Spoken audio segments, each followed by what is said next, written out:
Stand and join me in a salute to the flag.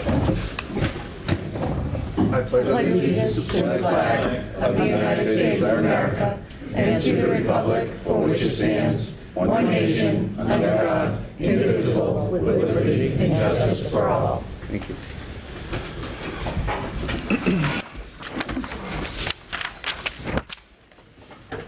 Mr. Withers, would you please read the notice of the special meeting and public hearing? Thank you. February 15th, 2018, to the members of the Municipal Council from Mark J. Cooper, Council President. Councilors, by authority of Article 2, Section 2-7C of the Attleboro Home Rule Charter, I hereby call a special meeting of the Municipal Council as follows.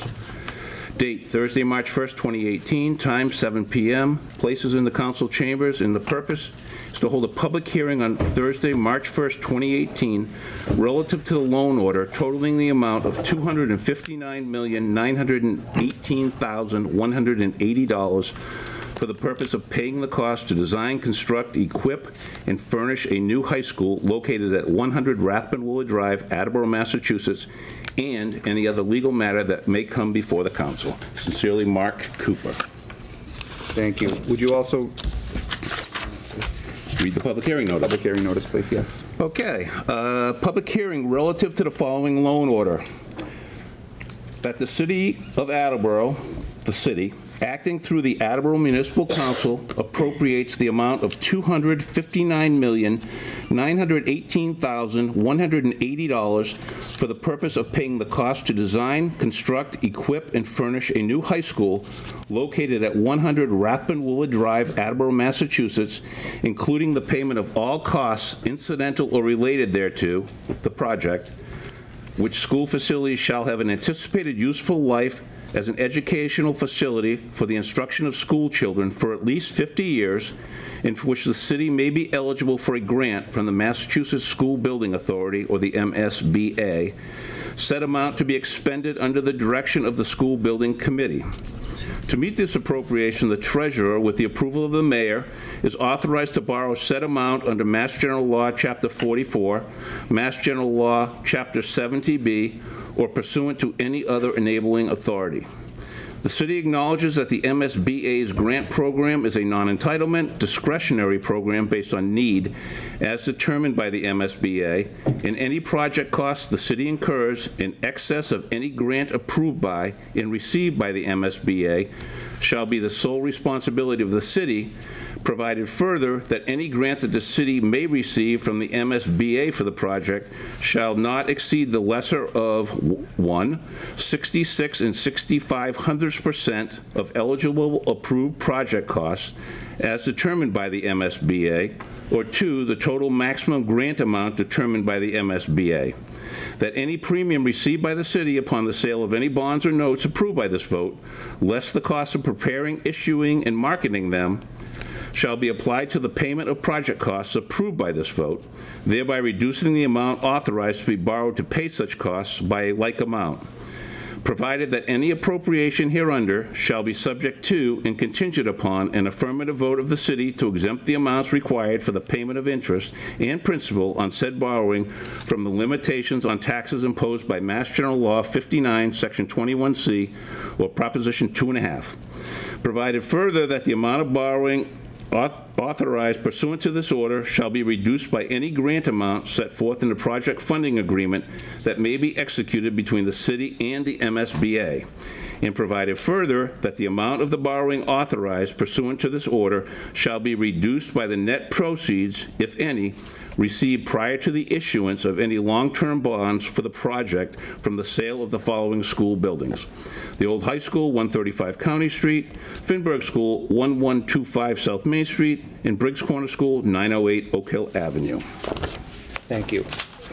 Is there anyone to speak in favor? And first, we will recognize Mayor Haro.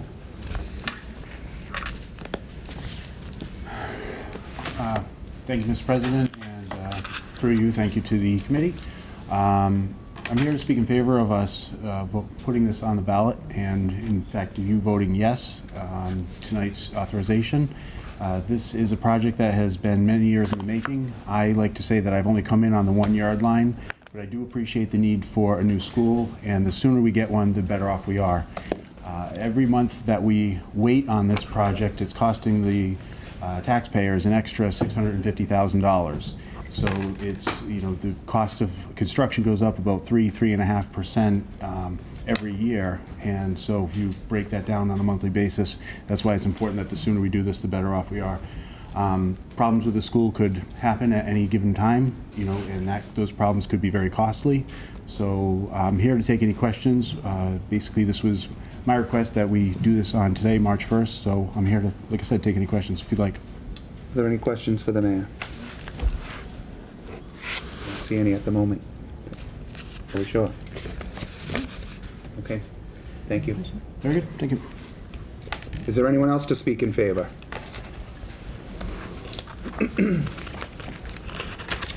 Good evening. Good evening. Steve Withers Jr. I'm chairman of the Attleboro School Committee. I'm also a Attleboro High School grad, business owner in the city, a longtime resident, and a father of two elementary school students in the city. And it's in all those capacities that I'm urging you to approve the loan authorization and putting this on the ballot for April 3rd. This issue is crucial to the future success of our schools and our city, and it's imperative that the residents have an opportunity to act on it. We have an opportunity to receive approximately $126 million from the state to offset the cost of this major undertaking, and it's to be able to build a high school that'll improve the education and improve the fiscal health of both the city and the schools. And we simply can't pass up that opportunity. So, you know, I again urge you to support the measure, the loan authorization, and putting it on the ballot for April 3rd. Thank you. Any questions for Mr. Withers? No? Thank you. Anyone else to speak in favor?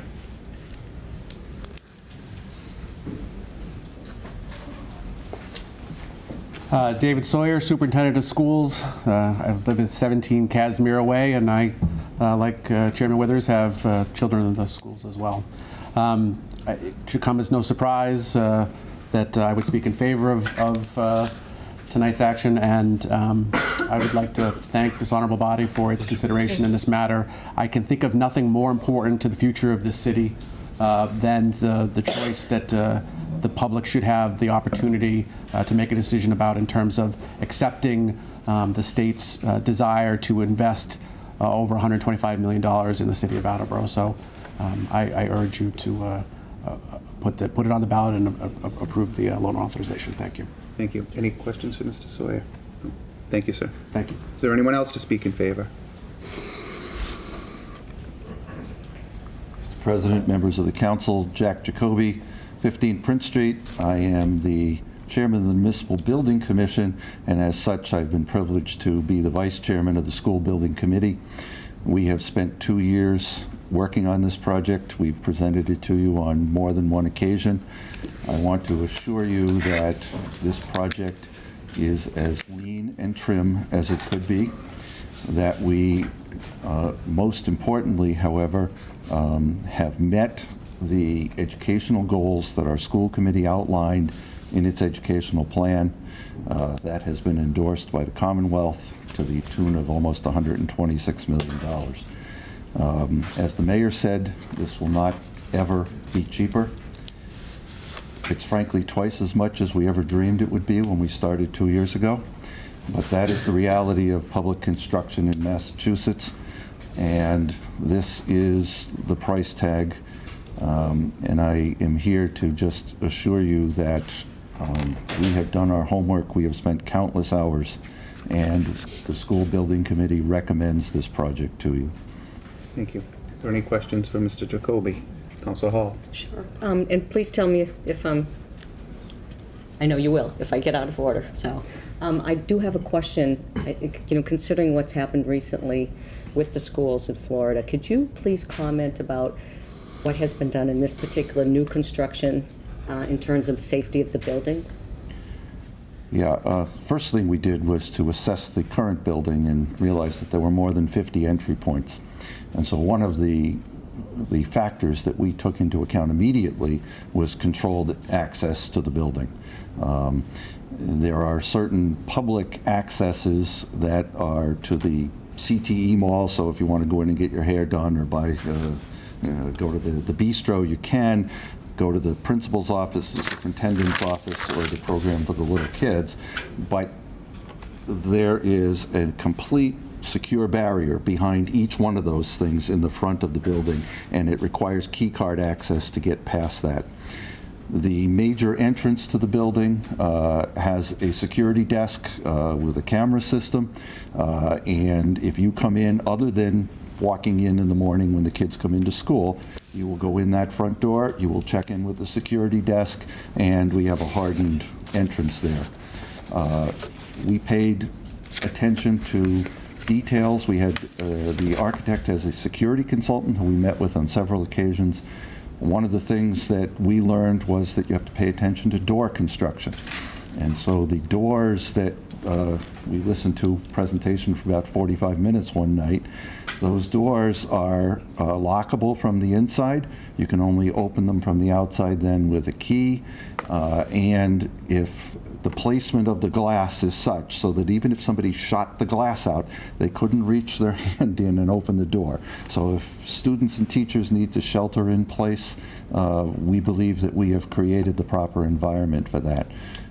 We have paid attention to things such as if there's a public event in the auditorium or in the gym, like a basketball game, that we have controlled access so people can't get into the rest of the building and perhaps hide there.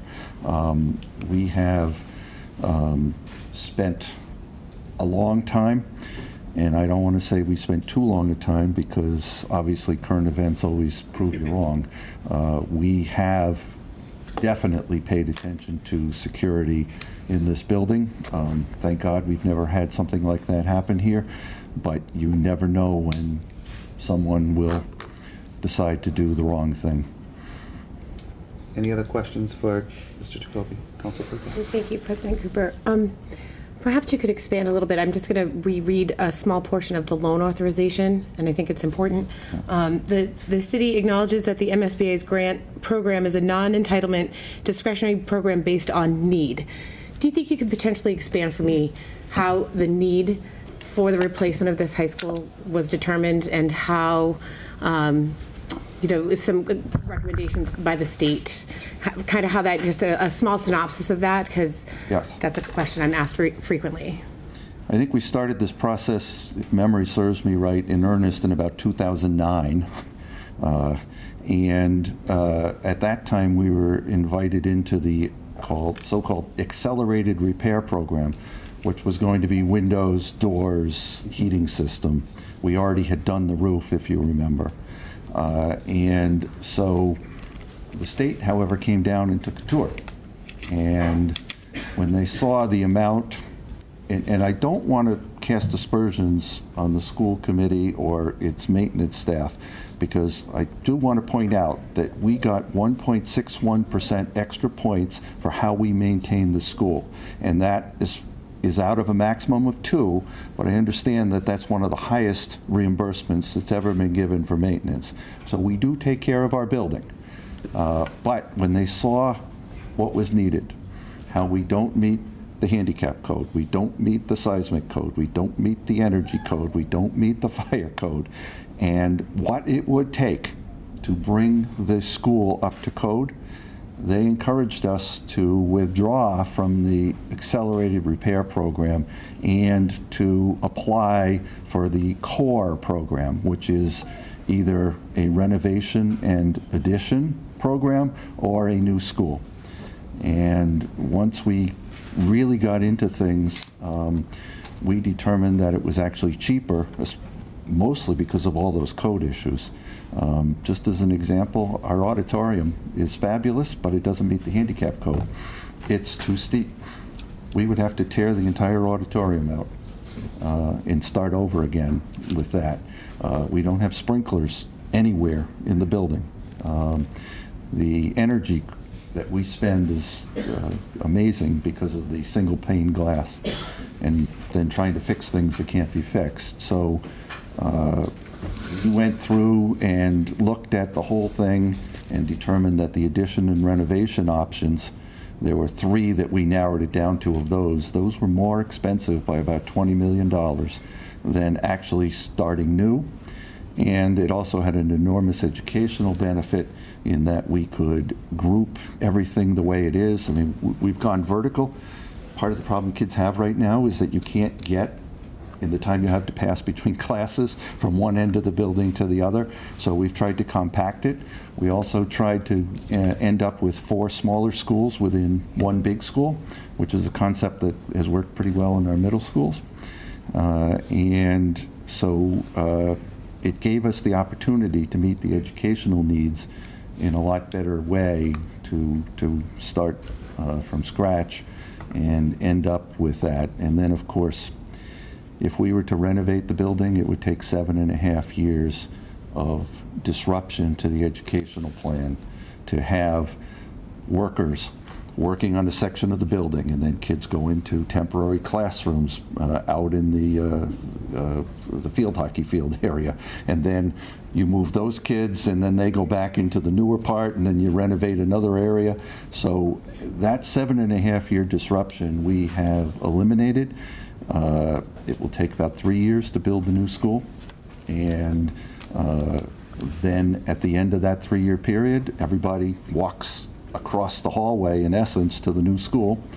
We tear down the old school, restore the parking lots and the ball fields, and that takes about another 1.5 years. So it really has a great advantage of far less disruption to the educational process of, somebody calculated 10 different graduating classes if we went with the 7.5 year program. So when we considered all of those factors, we came to the conclusion that this was the right thing to do.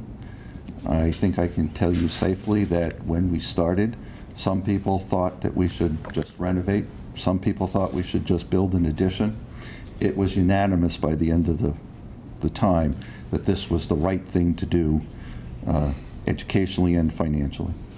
Can I just have a quick follow-up? Just a very quick follow-up. So if I could, would it be fair to say that it was determined by the MSBA, the state, and by the school building authority that this is a need? It's a need, not a want. It's something that's necessary. Yes. Thank you. Any other questions for Mr. Jacoby? Thank you for your time. Is there anyone else to speak in favor? It's a need, it's no longer a want. Good evening. My name is Mary Ann Doran Collins. I am a parent of a graduate from Attleboro High School. I've been a resident of the city for 27 years, and I also co-chair the Blue Pride Palooza, which is the auction that raises academic technology funds for academic technology for the high school. I'm also the co-chair of the Bill's Blue Pride Committee. This is really an important project. From a parent's perspective, you've heard lots of things, but from a parent's perspective, it's critical to invest in the education of our children. Basically, building a new high school is critical at this point in our time. It's our way of giving back to the community. It's our way of making sure that education is sustainable in our city. It's making sure the fact that we continue to build the great things that happen within our community. The high school is the essence of our community. It really is. And the thing is that we need to make those investments to improve the education and to make sure that we've got the standards in place. Our students do terrific at Attleboro High School. I've been very proud of my son's progress and his graduation, what he's done post that, as well as my nieces and nephews who've gone to Attleboro High School. But as a parent, when I look at things, it concerns me. It concerns me when I hear my children say they've gone to school and it's 60 degrees in one class and 90 degrees in another class. I mean, that's difficult from a learning environment perspective. It's concerning when I hear that steam pipes are so hot on the floor that popcorn can pop on the ground. Whether that's true or not, you know, we've heard that story, and that's very concerning. It's concerning when you think about security and fire standards in the school that just don't meet the standards of today's environment. And also from an academic technology perspective, the electrical systems, the internet connectivity do not meet the capacity of a school that has academic technology and is poised for success in the 21st century. Therefore, I think that I've learned growing up, and I've learned in my life, that it's important to make a difference. It's important to leave this world better than we found it. It's important that we create an educational environment where our children thrive. You know, Blue Pride is alive in our community. We need to make sure that Blue Pride thrives. And the only way that we can do that is really to invest in this school. It's to basically invest in our community. It's to be able to give a gift that's going to last for many decades to come. And I look at our community and say, it is a great place to live. We want to continue to make it a great place to live. We want to educate our students. We want to make them prosper. We want to educate. We want to have a business climate that the businesses are going to prosper. We want to make sure our real estate values continue to grow. And the only way that we can do that is by basically saying yes. It's basically by making this investment in a new school. It's by leveraging the subsidy that the state is giving to us right now. And it's really our opportunity to make a difference and to proceed forward. So thank you. Thank you. Are there any questions? No, thank you very much. Is there anyone else to speak in favor? Anyone? Right up.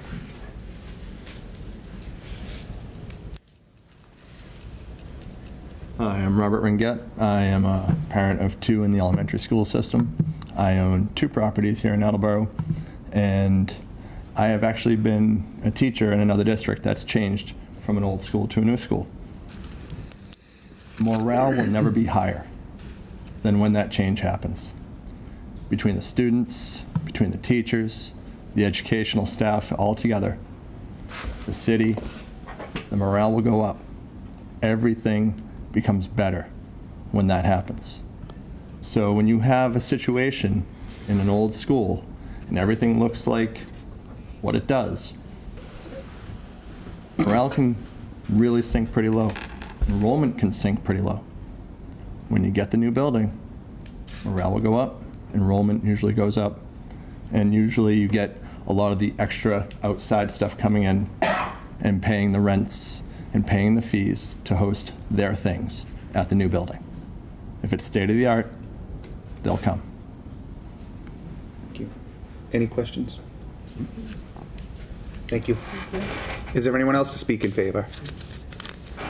Come right up, sir.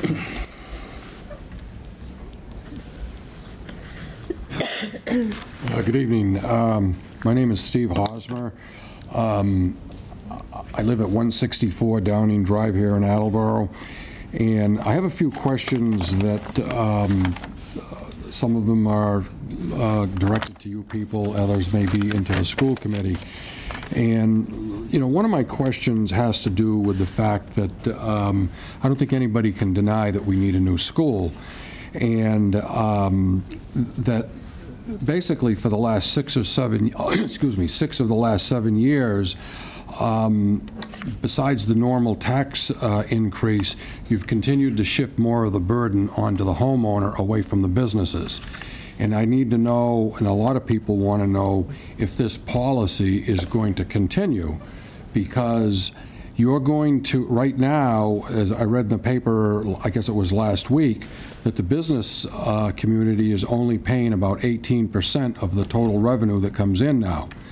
And really, we all need to have some skin in the game, and I feel that this has to be more of a community-based share program.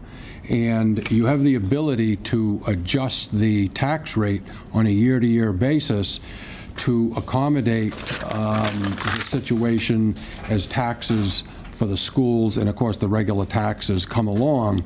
Even a modest house, people could easily see $600 a year due to, you know, whatever, how the borrowing is done and so forth. So my question is your policy going to continue, and where is it going to end as far as pushing the burden, more of the burden, the yearly tax burden, onto the homeowner? I'm sorry. Hold on, Neither Stephen. for nor against. Right. I think this is more of a position for him as opposed to being for. This isn't against the school. I am all for the school, and I'm supporting the school. But these are questions that need to be brought up. But I think question number 2. Hold on, sir. Hold on, one second. Point of Councilor order. Jackson. Thank you, Mr. President. I apologize. It's just a rule of procedure. You speak for, and then you speak against, and then neither or, and you have questions like what you're asking. And I think that that's when this gentleman should be before us, not at this point in time of the public hearing. Right. So if you have specific questions, you can submit those questions to the council, and the ones we can answer, we'll be happy to answer for you. You can give them to Virginia. She's in the back room. And I just want to be clear. Are you speaking in favor? I'm in favor of the school. I support the school. But going forward, are you people going to continue with the program or policy that you have in place now, where you're continuing to shift more of the burden? This should be a shared program. Everybody should be contributing to this whole program, type of thing. That's question number one. Sure. Question number two has to do with the fact that they talked about some type of a discount or reduced rate for seniors, and yet we haven't heard anything else about that. And, shifting the borrowing from 20 years to 30 years is... So again, yes, Mr. Conti. Steve, I don't mean to be disrespectful and interrupt you. However, the issue in front of the council tonight is whether or not we should vote to put the loan order on a ballot. I thought that was already taken care of. No. That's why we're all here tonight. Is Point of order. Am I wrong? Yeah. You're slightly wrong. Okay. The purpose of tonight is whether or not the city should borrow the money. That's the purpose of the public hearing. Whether it's on the ballot or not has already been decided by this council. All right. So to be crystal clear, this is about, does the city borrow the money if the ballot question passes? That's what we're here for. Very good. So, again, I'm making that clear. Thank you. So you can't answer, you really can't answer any of We're these not in a questions. position to answer questions at this point. Disappointed. Okay, thank you. Yep, Steve? You can still submit them? I can take them for you? May I? Yep. In response? Hold on for 1 second. Councilor Holmes? Are you, okay, sure. Is there anyone else to speak in favor? Anyone else to speak in favor? Anyone to speak in opposition?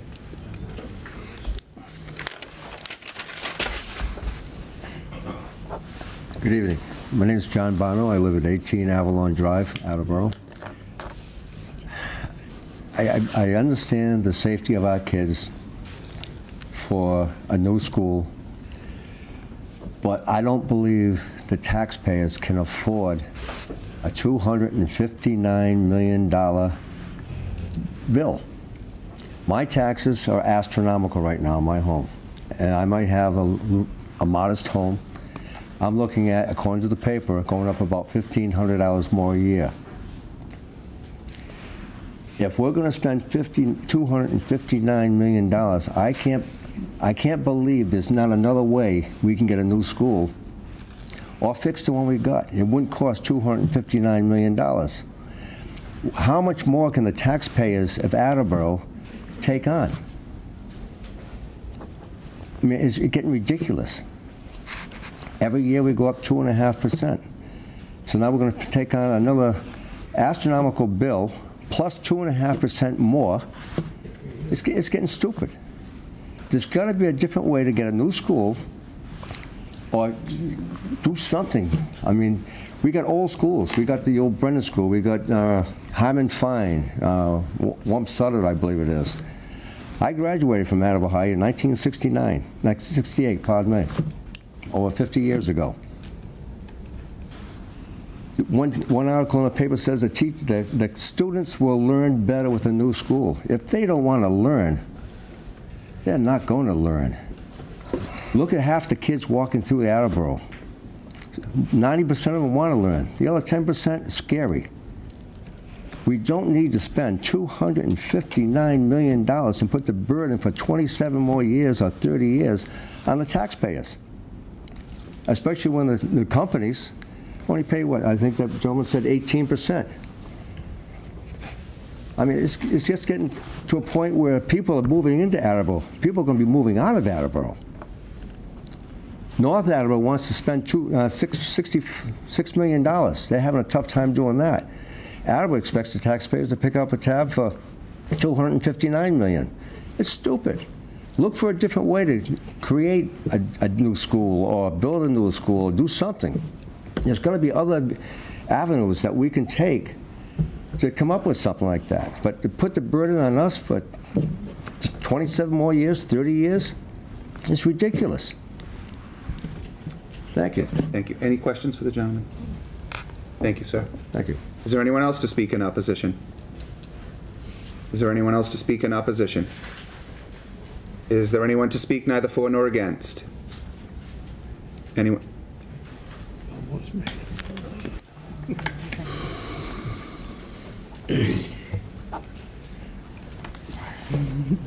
My name is Francis Balut, and I live at 120 Carrier Avenue in South Attleboro. Because I came in a couple of minutes late, I don't know if I have the exact documentation that you people were referring to of just being able to vote for the loan tonight. But what I'd like a couple of answers to, just for basic information, is Durfee High School, and this is recent, in February. They're building new high schools with the residents paying just over $1 million, and the state is paying $150 million. And I had given this letter to the secretaries of the mayor, but never did get an answer. And so my question is, why can't Attleboro do a better deal with the state? So that's just one question that I have that would give hesitation to approving the wording that's here tonight to take out a loan for almost $260 million. But in addition to that, I also had the ballot question that would be in addition to what this loan being asked for. There's a question mark at the end of this paragraph, and the ballot question said the city of Attleboro shall be allowed to exempt from the provisions of Proposition 2.5, so-called, the amounts required to pay for the bond issued in order to design, construct, equip, and furnish a new high school at 100 Rathburn Willard Drive, Attleboro, Mass., including the payment of all costs incidental or related thereto. Then it has a question on here, and with a magnifying glass, and even asking Mary Ann Drain from the election department, she said that means they're not ready. They don't. She didn't feel that there was sufficient information at this point in time. And I also hear that the population of our high school is declining, and yet we're building a high school that has like probably 25 or 30% empty space for future years. So those are just some of the questions that I currently have. Is it possible that the state, and under what conditions would they pay more than, say, 49%? Any questions for the gentleman? No. Thank you, Francis. No one can answer that one. Okay. So you can, Francis, Mr. Ballou, you can submit the questions to the, and your testimony to the council admin. Thank you. Is there anyone else to speak neither for nor against? Anyone else to speak neither for nor against? Hearing none, Mr. Chairman, would you like to close this public hearing? I would. We need to vote, Steve, to close? No. No. This matter's already been referred to Budget and Appropriations, and I declare this public hearing closed. We will, yes, sir. Mr. President, I'm a little bit confused.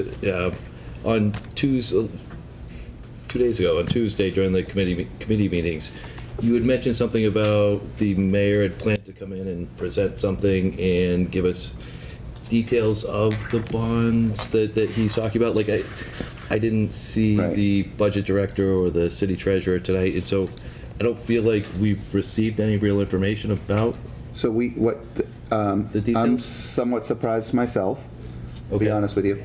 And I will, I have a regular meeting with the mayor on Tuesday. We have a committee meeting prior to, and it's my intention to ask him to come before the committee to give more details regarding the loan authorization and the impact to the community. And I do have a number of very specific questions. Would you mind if I deliver those to the budget chair? Sure, I would suggest you submit those to the chair of budget administration. You're on that committee, so please don't deliberate about it, but submit your questions to him. And then also I would submit them to the mayor, so he's prepared to discuss those matters before the committee next week. Any other? Just to that, I would feel much better as the chair if you submitted it through Virginia, CC'd all councils on it. Perfect. Thank you. I think I saw Council Conti, Blair, and then Holmes. If we are to obtain additional information from the mayor and you close the public hearing, are we not violating our policy? No, we can receive additional. Can I just ask, are we still have to be able to hear what you're saying? You can't hear. Closed. We can't hear. Yeah. We'll be louder. Just be louder, Rick. She can't hear you. Will you repeat the question? Can we continue to receive information after the public hearing's closed? And from the administration, we can. From the administration. Thank you. Council Blair. I'll get my train of thought back. Do you want me to go on to Council Hall first? No. In your conversations with the mayor, I would like to see something come down that has dollars and cents with it, that the homeowner can figure. I read an article in the Attleboro Sun about North Attleboro today. It was very specific, told you how to take your home's value, do the division, do the math. You can come up pretty much what your increases in your taxes are going to be. I tried to do it in my own home to explain it to my wife, and I think I got close, but I'm not entirely sure. And I think this is something that should be brought before us so we can hear it, and through us we can take that and deliver it to our constituents. We all have a different group of constituents. Mine happen to be older people. So I'd like to have the answers to give them. Right. And at this point, I don't think we got it. I was expecting myself a detailed expense presentation tonight from the administration. How it was going to be paid for, how long we were going to pay for it. There's been rumors it's 30 years. We all know a 30-year mortgage costs you an awful lot more than a 20-year mortgage. So there's a lot of stuff that hasn't been answered, and I feel that either we don't close the public hearing, get them back with those answers. If we have to have another meeting, fine, but I think we should have a meeting with the administration, budget and administration, and we get facts and figures. I'm with not hearsay and should be and will be. You got a committee meeting next week, Jay. I'm with you.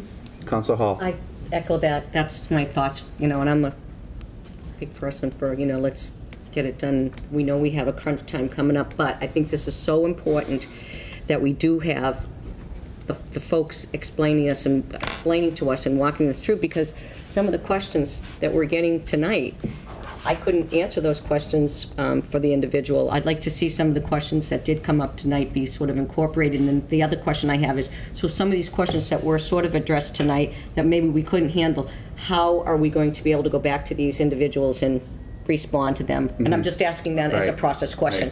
I know. Council Holmes, did you have a question? No. Do you? No. Council Jackson. Thank you very much, Mr. President.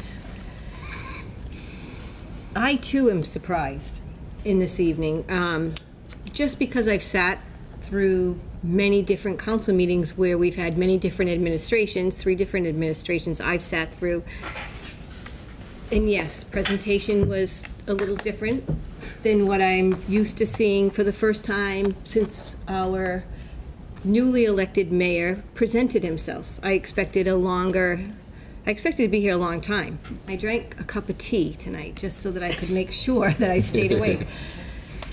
And I'm very surprised that 12 minutes into the meeting, he was gone. Our mayor was gone from this very important public hearing. It's very important. And with all due respect, please don't get me wrong.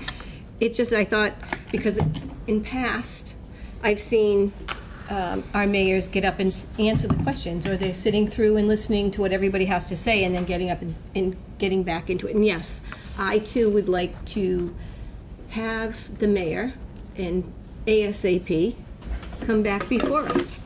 And I want to know exactly where his administration stands with this, because I'm not clear on it. Really. Yeah. Personally, I'm not. Council Copus. I agree that I don't think it's right for us to close the public hearing until we've expressed to the public what's the details of the bond is.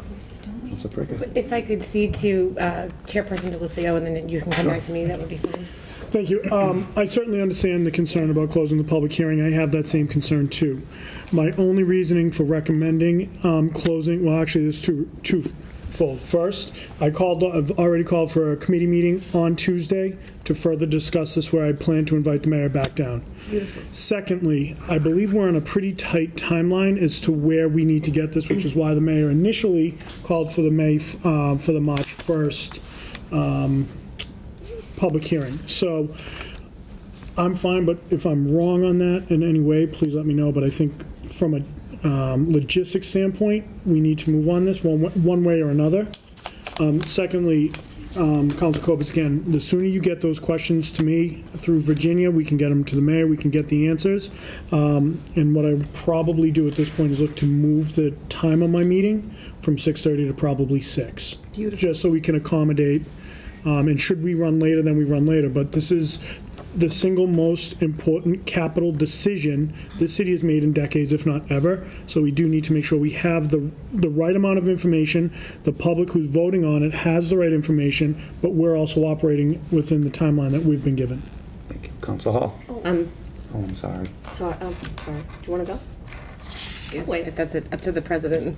Okay, I'll you can thank you. Thank you. So procedurally, I had some of the same concerns as Mr. DeLucio, just where our time frame is short, and we keep forgetting that today's Thursday as well, because normally it would be another week, but it's only 4 days technically, in our world. So I guess that would be my question. What impact does it have closing the public hearing now, tonight, or closing it on Tuesday?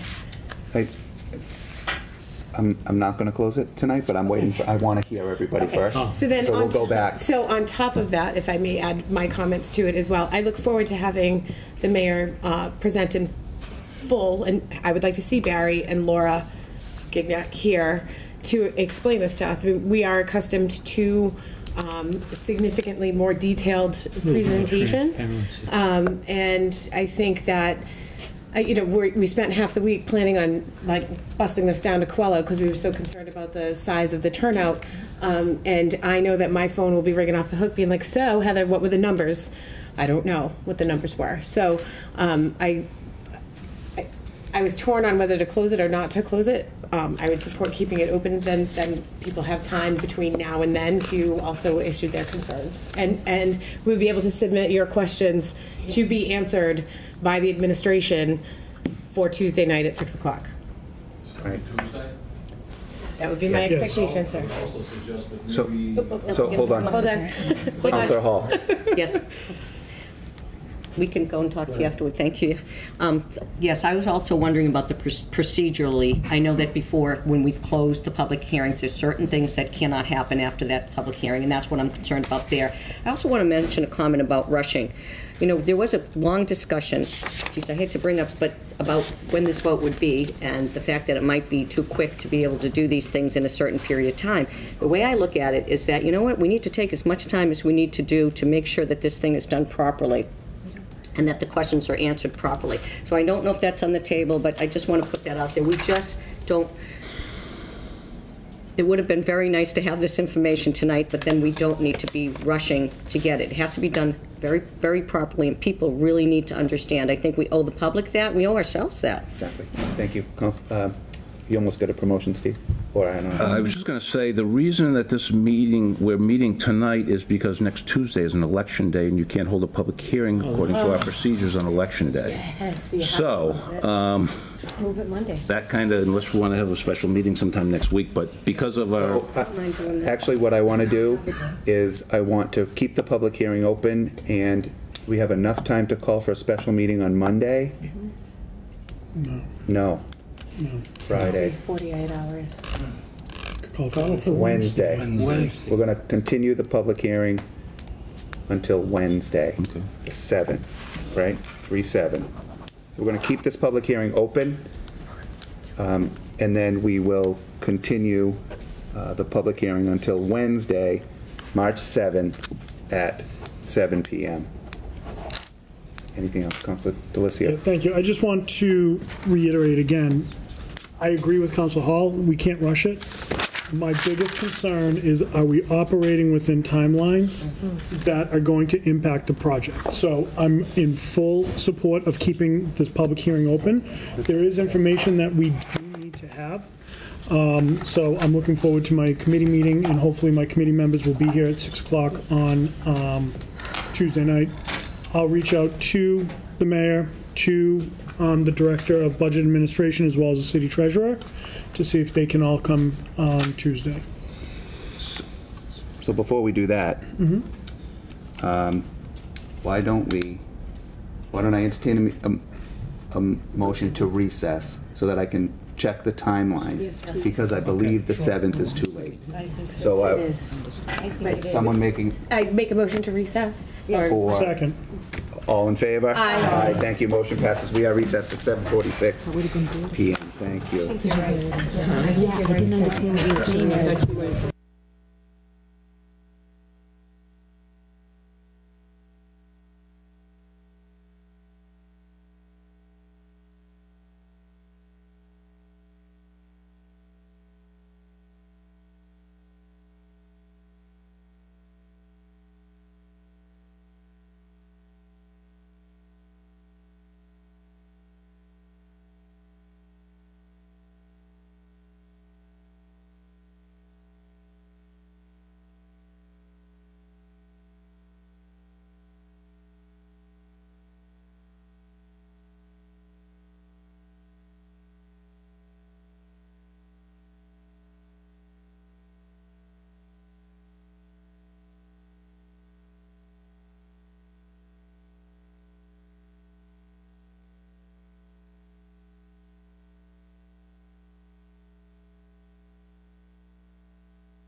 7:20, yeah, I wish, 8:26 PM.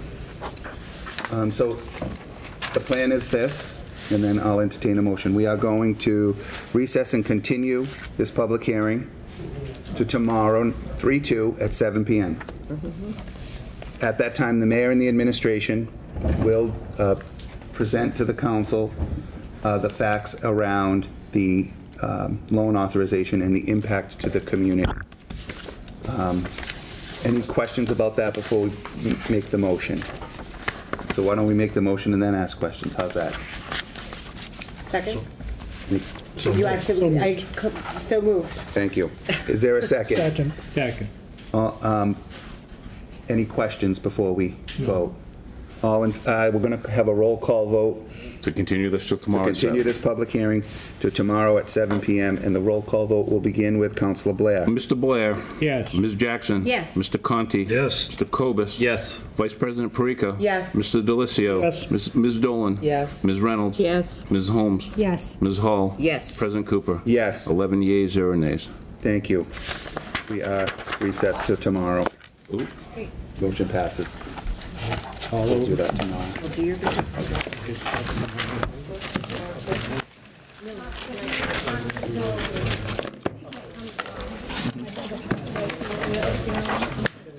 So What's up, George? they'll run it on WACS and then will they rerun it? They'll also run it live. How are you?